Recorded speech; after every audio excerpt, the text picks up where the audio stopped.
Petani padi di wilayah Gambut, Kabupaten Banjar, keluhkan harga jual gabah yang anjlok.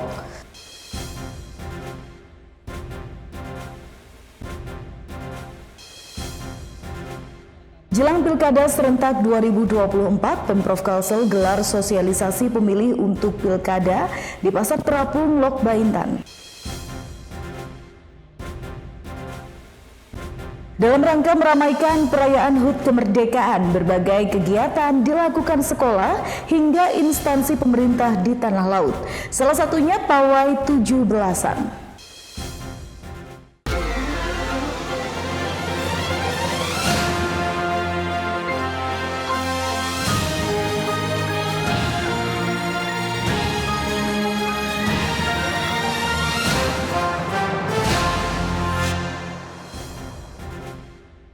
Halo pemirsa, selamat pagi Bubuhan Pian Sabarataan. Ketiga laporan tadi dan sejumlah berita penting lainnya telah kami siapkan untuk Anda. Dalam seputar iNews Kalsel hari ini, Senin 19 Agustus 2024. Saya Eka Purnama, inilah seputar iNews Kalsel selengkapnya.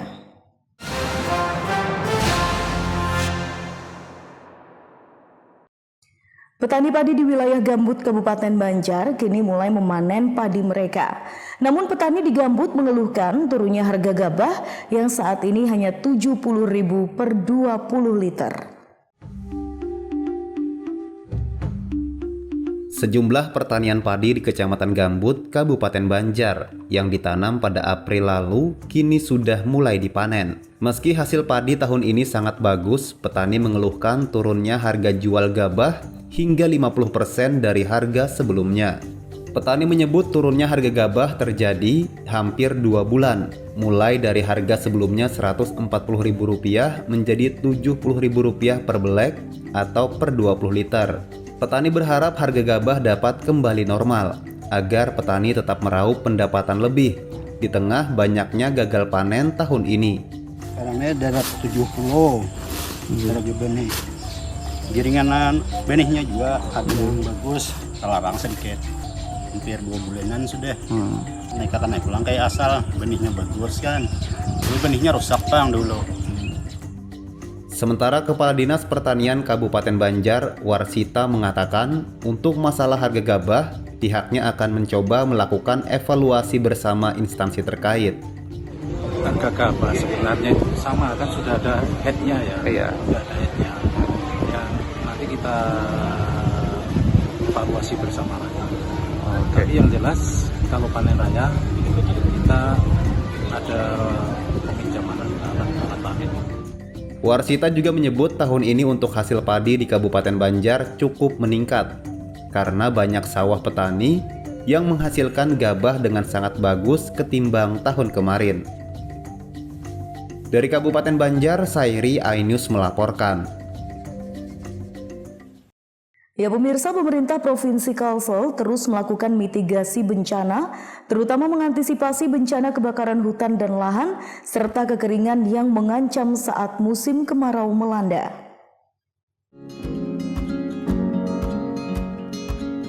Pemerintah Provinsi Kalsel melalui Badan Penanggulangan Bencana Daerah (BPBD) menggelar rapat koordinasi kesiapsiagaan penanganan Karhutla Provinsi Kalimantan Selatan tahun 2024. Rapat koordinasi ini dipimpin langsung oleh Gubernur Kalsel Sahbirinor, diikuti BPBD, TNI, Polri, dan pihak terkait di Gedung Idham Khalid Jumat tadi. Gubernur Kalsel Sahbirinor mengatakan, langkah antisipasi harus dilakukan lebih awal, meski karhutla di wilayah Kalimantan Selatan masih terkendali lantaran masih turun hujan. Meski begitu, Paman Birin meminta agar seluruh pihak terkait harus siap dalam mengantisipasi bencana kebakaran hutan dan lahan serta kekeringan. Mencegah itu tentunya lebih baik daripada mengobati. Tentu bidang kesehatan sama dengan kebakaran hutan. Semua kita berusaha tentunya dengan kekuatan bersama rakyat, kita berupaya keras untuk melakukan pencegahan terhadap kebakaran hutan dan lahan, termasuk rapat koordinasi hari ini menjadi sangat penting. Kita berharap nanti dengan arahan Pak Gubernur ini dapat memotivasi kawan-kawan di lapangan untuk terus-menerus selalu siaga terhadap kebencanaan. Khususnya yang kita hadapi ini ada sekarang musim karhutla, kebakaran hutan dan lahan. Itu yang perlu kami hadapi sekarang untuk siaga. Untuk sapras yang sudah dibangun di lapangan Pak, mungkin ada berapa titik untuk Ada 6 pos lapangan yang kami bangun, kemudian ditambah 1 titik posko gabungan. Saat ini BPBD Kalsel juga sudah mempersiapkan perlengkapan sarana dan prasarana hingga peningkatan kualitas sumber daya manusia untuk pemadaman api. Dari Banjarbaru, M. Ahyar, iNews melaporkan. Kita beralih ke informasi lainnya. Jelang Pilkada Serentak 2024, sosialisasi untuk meningkatkan partisipatif pemilih terus dimasifkan Pemprov Kalsel. Salah satunya menggelar sosialisasi pemilih untuk Pilkada kepada masyarakat dan pedagang yang berada di Pasar Terapung Lok Baintan, Kabupaten Banjar. Pemprov Kalsel melalui Badan Kesatuan Bangsa dan Politik Kesbangpol menggelar sosialisasi pemilih untuk Pilkada 2024 di Pasar Terapung, Lok Baintan, Kabupaten Banjar, Jumat siang. Masyarakat dan pedagang yang menggunakan perahu kecil atau jukung berkumpul di dermaga dan terlihat sangat antusias mengikuti sosialisasi tersebut. Dengan sosialisasi ini diharapkan warga mengerti dan memahami tahapan pemilihan kepala daerah. Bagus, jadi supaya paham kita. Soalnya kan banyak yang udah paham, ada apa. Ini misalnya banyak Pak, ya kayak itu. Sampai di sana kan banyak yang bingung. Apa yang dipilih banyak kan nih, ya kayak itu. Jadi kan kalau di sini kan pada tekan tadi. Nah. Tapi kan biasanya milih. Sosialisasi ini akan terus dilakukan di masyarakat pelosok. Hal itu guna meningkatkan partisipasi pemilih. Gubernur berharap dengan pelaksanaan kegiatan ini, insya Allah pelaksanaan pemilu ini bisa tersampaikan kepada seluruh masyarakat dan ini akan mendukung untuk angka partisipasi pemilu masyarakat, insya Allah pada tahun ini akan lebih baik lagi. Diketahui akhir bulan Agustus ini tahapan pemilu dimulai dengan pendaftaran calon, baik gubernur dan wakil, bupati dan wakil, serta wali kota dan wakil di KPU masing-masing wilayah. Dari Kabupaten Banjar, M. Ahyar, iNews melaporkan. Ya pemirsa, meski menyandang gelar juara di Musabakoh Tilawatil Quran MTQ Nasional tingkat Provinsi Kalsel, Kori asal Tanah Laut gagal menjadi wakil Kalsel untuk berlaga di MTQN ke-39 di Kalimantan Timur. Berdasarkan hasil training camp, Kori Tala kalah dari Kori asal Tanah Bumbu yang pada MTQN tingkat provinsi menempati posisi kedua. Nomor peserta 08 Impian Muhammad Alumul yakin untuk bersaing di ajang MTQ Nasional pupus sudah saat Lembaga Pengembangan Tilawatil Quran LPTQ Provinsi Kalsel menyatakan Rahmadi, Kori asal Kabupaten Tanah Bumbu, mewakili kafilah Kalsel untuk Kori golongan dewasa di ajang MTQN ke-39 di Samarinda, Kalimantan Timur. Pada ajang MTQN tingkat Provinsi Kalsel itu, Kori asal Tanah Bumbu tersebut diketahui hanya menempati posisi kedua di bawah Kori asal Tanah Laut. Padahal menurut Muhammad, untuk mencapai gelar juara tersebut, dirinya berjuang keras selama bertahun-tahun dan baru pertama kalinya mencapai puncak juara di golongan Kori dewasa. Yang pastinya itu ada perasaan sedih karena kan statusnya itu sebagai juara 1 nih, dan ternyata setelah TC nomor 2-nya dikirim, ya pastinya kan ada merasa sedih, ada sedikit merasa kecewa juga karena lu sudah mempersiapkan waktu pelaksanaan di provinsi itu tuh pasti menyiapkan diri dulu. Kasihan bubuhannya ini menjaga latihan pulang yang sangat luar biasa. Sampai juara 1 itu kan perjuangan buhannya yang datang ke kabupaten-kabupaten. Untuk meraih juara 1, alhamdulillah juara 1, kenapa diadakan TC kembali? Kalau LPTQ provinsi mengadakan TC kembali, berarti kadang menghargai hasil Dewan Hakim MTQ tingkat provinsi. Pemerintah Kabupaten Tanah Laut melalui PJ Bupati Syamsir Rahman sangat mengapresiasi capaian Muhammad Alamul di tingkat provinsi. Bahkan selain memberikan hadiah uang pembinaan, PJ Bupati Tala juga akan memberangkatkan umroh kori asal Kecamatan Bati-Bati itu. Sementara itu, hingga berita ini diturunkan, Ketua LPTK Kalsel belum bisa dihubungi untuk dimintai konfirmasi terkait masalah ini. Dari Tanah Laut, Zulkifli Yunus, iNews melaporkan. Dalam rangka meramaikan perayaan HUT kemerdekaan, berbagai kegiatan dilakukan sekolah hingga instansi pemerintah di Tanah Laut. Salah satunya pawai 17-an. Informasi selengkapnya sesaat lagi hanya di seputar iNews Kalsel.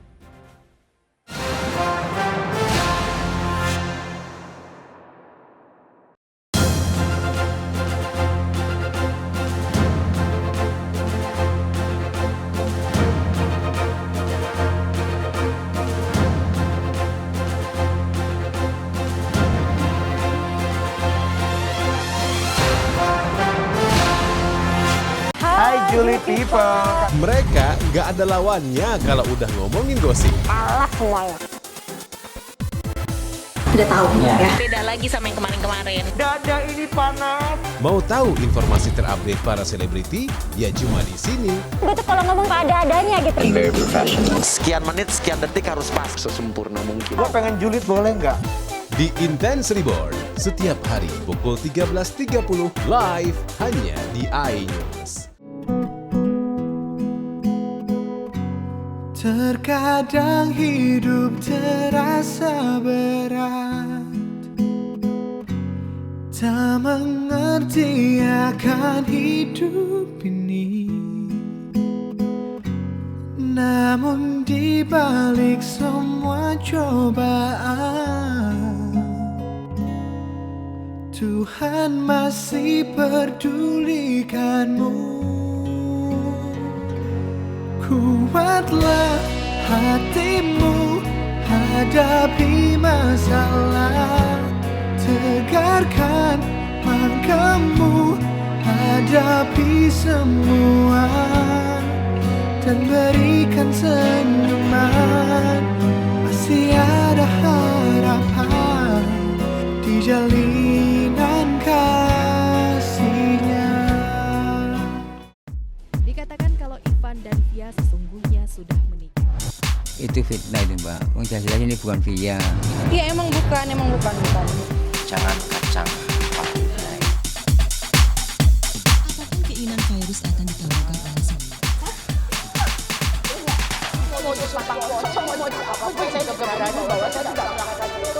Terserah orang mau ngomong apa juga, saya mah udah capek.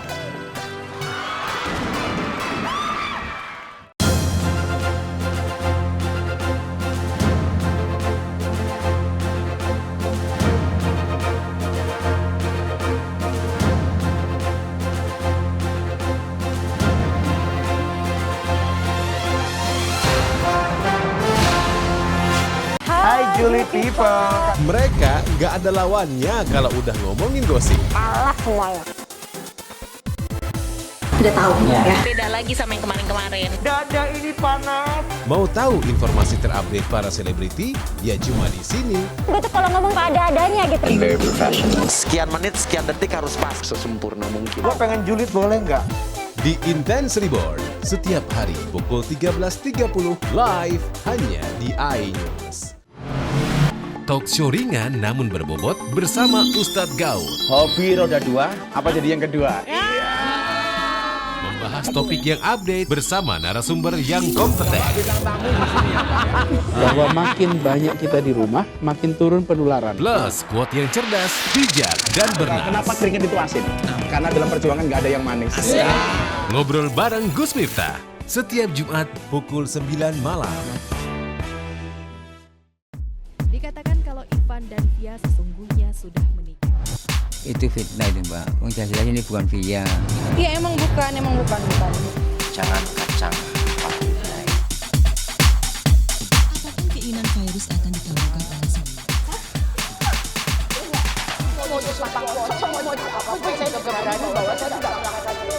Terserah orang mau ngomong apa juga, saya mah udah capek.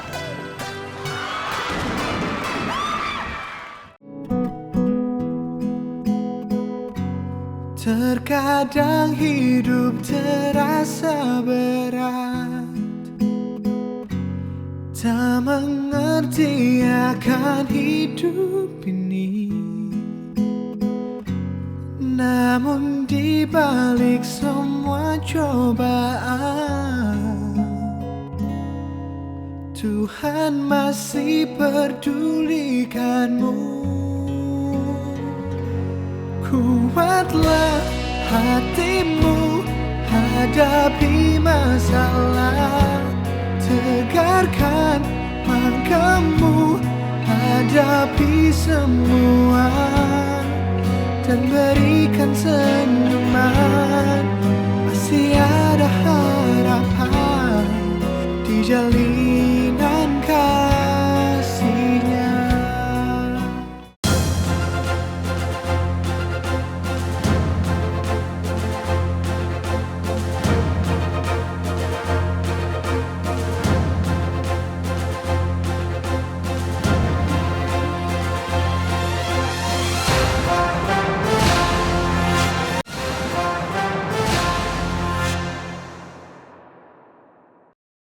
Terima kasih pemirsa, tetap bersama kami.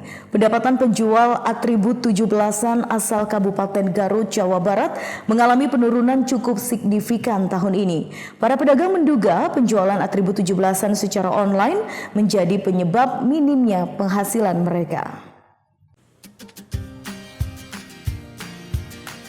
Bendera merah putih dan umbul-umbul serta banner terlihat berkibar di beberapa titik ruas jalan utama di Kota Pleikhari. Atribut 17-an ini dijual para pedagang asal Garut, Jawa Barat yang mengais rezeki di Kabupaten Tanah Laut.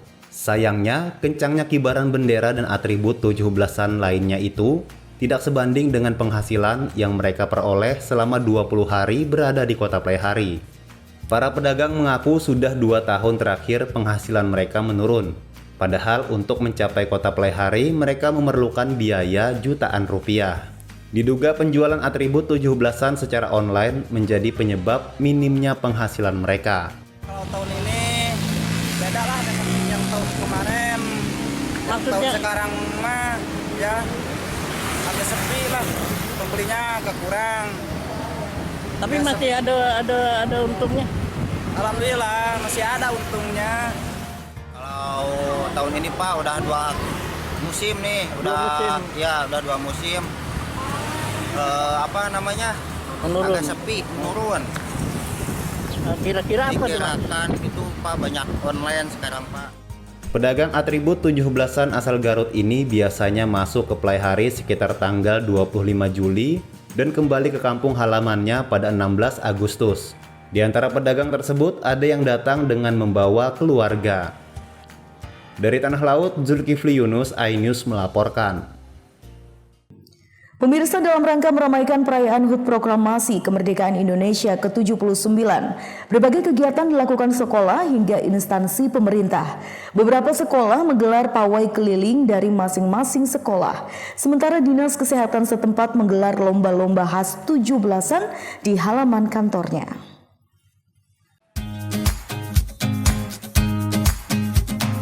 Ribuan pelajar dari beberapa sekolah di Tanah Laut menggelar pawai untuk meramaikan HUT Proklamasi ke-79 Jumat pagi. Sekolah-sekolah ini berada dekat perkantoran Pemkab Tala seperti UPTD SDN Angsau 4, SMPN 2 Pleikhari, SLB Negeri 1 Pleikhari menggelar pawai keliling dengan melintasi perkantoran Pemkab Tala dan menempuh rute dari 2 hingga 4 km. Untuk UPTD SDN Angsau 4 menurunkan seluruh siswanya dengan jumlah mencapai 400 orang. Sedangkan SMPN 2 Pleikhari diikuti sekitar 200 siswa dari 9 rombongan pelajar. Para peserta memakai pakaian adat Nusantara, pakaian kantoran, dokter, polisi hingga pakaian petani. Berapa banyak Pak Pak? Siswanya Pak?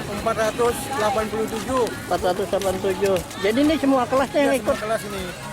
Dalam rangka ya hari peringatan 17 Agustus. Ya, untuk memperingati 17 Agustus kan kita juga mengikuti sama, itu anak-anak supaya bersemangat. Seperti juga pada sebagai pelajar tetap kita mempunyai semangat untuk merdeka. Ini berapa siswa nih yang ikut? Ada 9 rombong, lebih dari 250-an siswa. Selain para pelajar yang menggelar pawai keliling, Dinas Kesehatan Tala juga tidak ketinggalan ikut meramaikan HUT Proklamasi dengan menggelar aneka lomba khas 17-an. Lomba berlangsung di halaman kantor Dinkes Tanah Laut. Dari Tanah Laut, Zulkifli Yunus, iNews melaporkan. Sementara itu pemirsa, ratusan masyarakat Desa Sungai Lembu, Kecamatan Kusan Hilir, Kabupaten Tanah Bumbu meriahkan HUT Kemerdekaan RI ke-79 di wisata religi Masjid Apung Ziyadatul Abrar Jumat pagi. Mereka mengikuti gebiar kemerdekaan Jalan Sehat Bertabur Hadiah. Kemeriahan ini diikuti kalangan dewasa, anak-anak hingga lansia. Sebanyak 700 warga desa Sungai Lembu, Kecamatan Kusan Hilir, Kabupaten Tanah Bumbu, mengikuti gebiar kemerdekaan Jalan Sehat Bertabur Hadiah di wisata religi Masjid Apung Ziyadatul Abrar Jumat pagi. Start dimulai dari halaman Masjid Apung Ziyadatul Abrar dengan rute menuju kantor desa, melintasi jalan protokol Batu Licin Banjarmasin sepanjang 1,5 km. Tak hanya orang dewasa, anak-anak hingga lanjut usia turut memeriahkan Jalan Sehat kemerdekaan ini. Kades Sungai Lembu Rusnian Syah mengatakan, kegiatan ini sebagai wujud kontribusi masyarakatnya untuk mengisi dan memeriahkan HUT Kemerdekaan RI ke-79.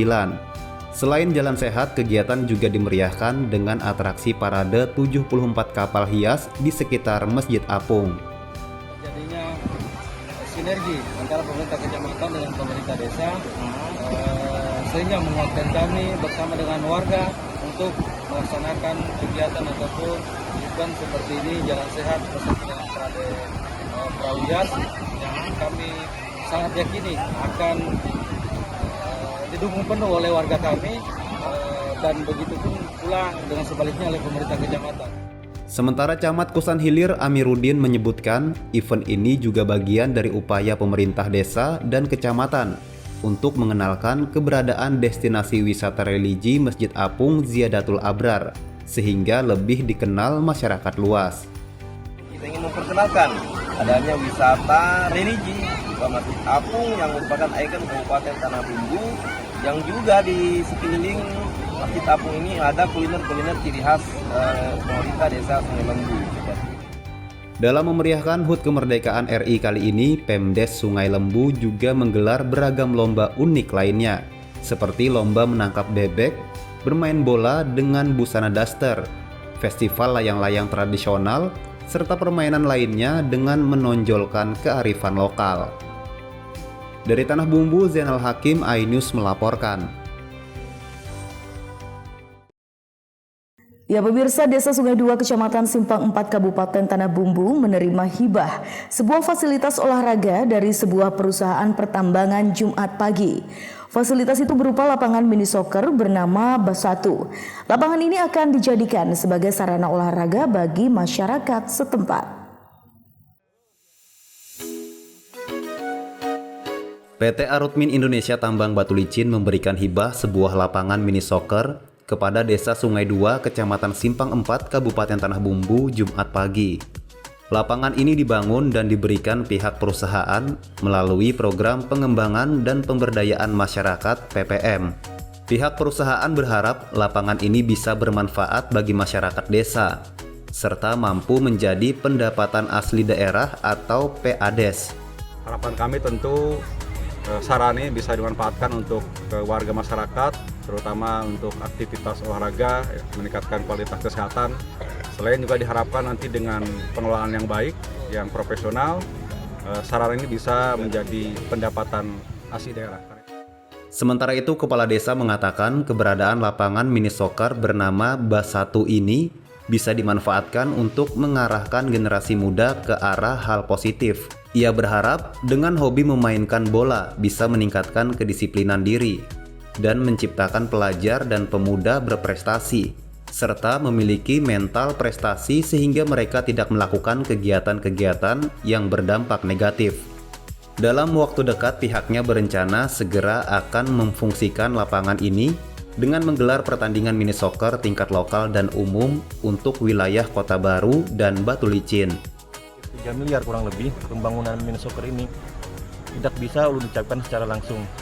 Karena apa? Dengan dana yang sebesar itu kami hanya bisa mendoakan, mengucapkan terima kasih yang luar biasa kepada seluruh manajemen Persib Indonesia cabang Batu Licin. Fasilitas-fasilitas dari pendidikan, keagamaan, kesehatan, dan olahraga yang terakhir ini mungkin kalau kita sebutkan satu persatu tidak cukup untuk menghitungnya. Banyak yang luar biasa yang sudah saat ini diberikan dan manfaatnya sampai saat ini masih berjalan. Peresmian lapangan mini soccer Bas 1 sendiri difungsikan perdana dengan kegiatan permainan simbolis. Turut hadir Wakil Ketua DPRD Tanah Bumbu, Said Ismail Khalil Alaidrus, menyaksikan penyerahan fasilitas ONI sebagai hadiah kemerdekaan bagi Desa Sungai 2. Dari Tanah Bumbu, Zainal Hakim, iNews melaporkan. Pemirsa, dalam rangka merayakan hari ulang tahunnya yang ke-20, SMA Negeri 1 Alalak menggelar berbagai kegiatan. Salah satunya Expo Gerak Karya Proyek Penguatan Profil Pelajar Pancasila atau P5 yang menampilkan hasil karya kreativitas para siswa.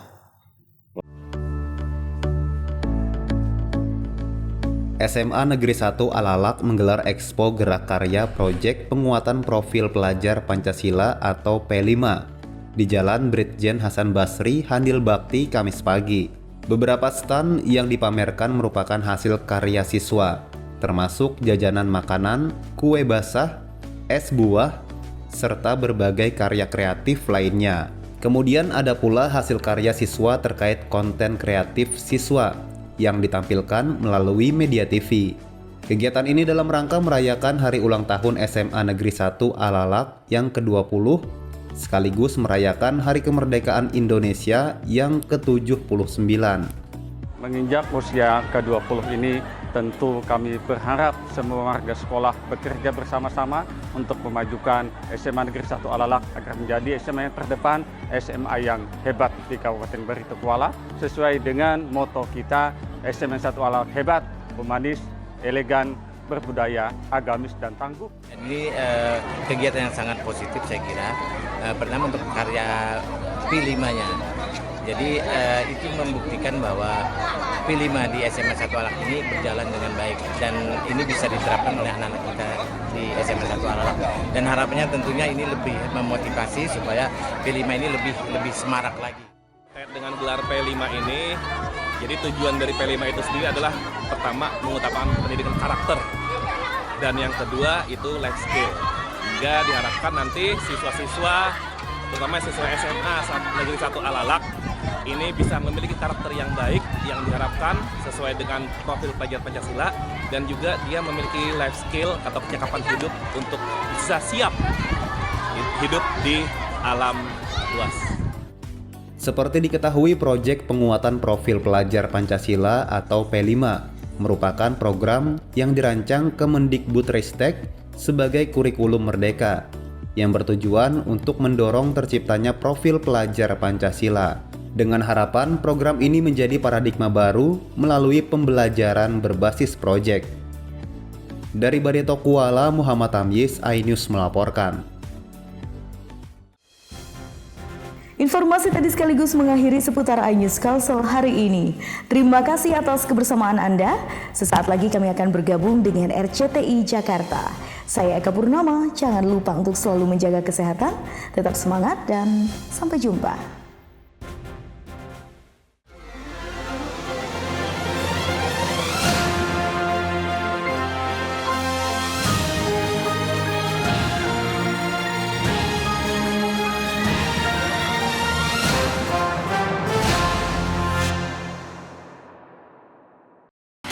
Julid People. Mereka nggak ada lawannya kalau udah ngomongin gosip. Alah semuanya. Udah tahu ya. Beda lagi sama yang kemarin-kemarin. Dada ini panas. Mau tahu informasi terupdate para selebriti? Ya cuma di sini. Gue tuh kalau ngomong ada-adanya gitu.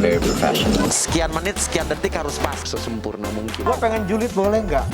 Di Intense Reborn setiap hari pukul 13.30 live hanya di iNews.